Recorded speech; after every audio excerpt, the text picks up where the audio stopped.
Chapter 23. The Legend of Dhruva. Om Shri Ganeshaya Namaha. Mudgalacharya continued the narration. Swayambhu Manu had a son named Uttanapada.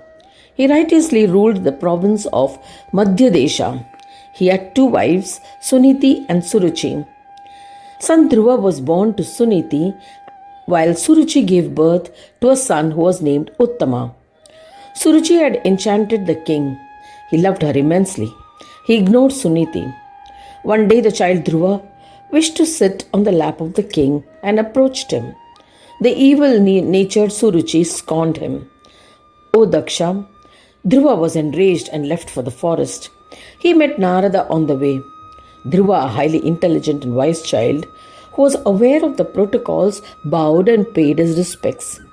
A kind-hearted Narada, on having understood the whole matter, initiated him into the 12-lettered mantra for propitiating Vishnu, namely Om Namo Bhagavate Narayanaya.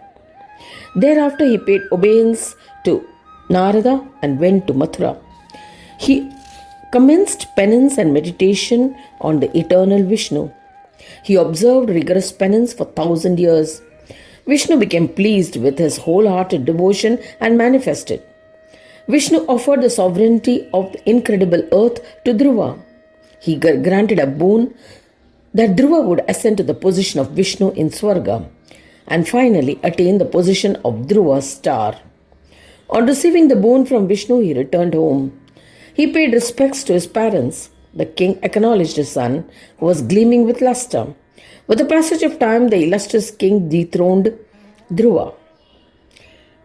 The king acknowledged his son, who was gleaming with luster. With passage of time, the illustrious king enthroned Dhruva. King Uttanapada then went to the forest and commenced austere penance. Narada, a Ganesha devotee, met him and said, O king, worship Ganesha, who is devoid of differences and non-differences. He is worshipped by Shiva, Vishnu and other devas, Sanakadi and other yogis, Vasishta and other rishis. There is no doubt about it. It is certain that one cannot get peace without the grace of Ganesha. Swayambhu and other kings had also worshipped Gananayaka. Having expounded thus, he initiated the king into the Sadakshara mantra of Ganesha, Ganeshaya Namaha. With the powers of that mantra, King Uttanapada became a devotee of Ganesha. At the time of death, the illustrious king contemplated on the supreme Gananatha and attained an auspicious union with Ganesha. There are 5 stages of liberation or mukti. 1. Sayujya, to become one with the Lord. 2. Salokya, to live on the same planet as the Lord. 3. Sarupya, to obtain the same bodily features as the Lord. 4. Sashti, to have the same opulence as the Lord. And 5. Samipya, to have constant association with the Lord. King Dhruva ruled righteously. Compassionate Narada once visited King Dhruva. Dhruva respectfully bowed to his mentor and performed his puja with faith and devotion. He joined his palms in reverence. Narada, a Mahayogi who possessed divine vision on seeing his disciple, compassionately said to him, O wise Dhruva, I shall tell you a legend which will benefit you. I have come from Vaikunta. Vishnu has sent me to you. O son, conduct the yatra of the auspicious and purifying kshetra of Mayuresha. As a consequence, you will become imperishable.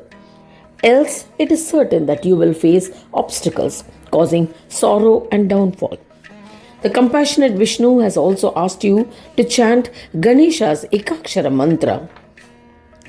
When the universe will be annihilated by a deluge at the end of Brahmadeva's day, that is a kalpa, which is about 4,32 crore years, your position as Dhruva will be firmly established and you will attain peace by the powers of this mantra.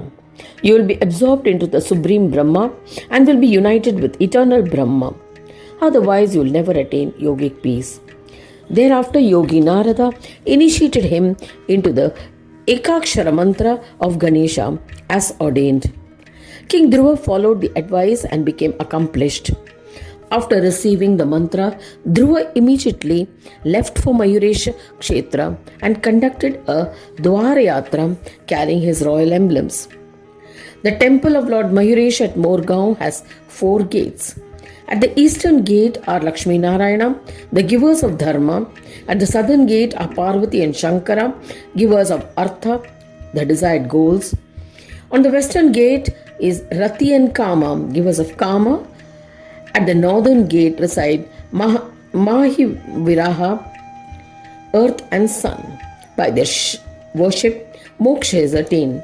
Devotees worship these gates during the first 4 days of Shukla Paksha of any month, particularly Bhadrapada or Magh. Thus all deities and all sages reside in this temple. By doing this Dwarayatra and Ganesh Puja, all desires of devotees are fulfilled and all sins destroyed. He invited Brahmins proficient in mantras and established the idol of Ganesha.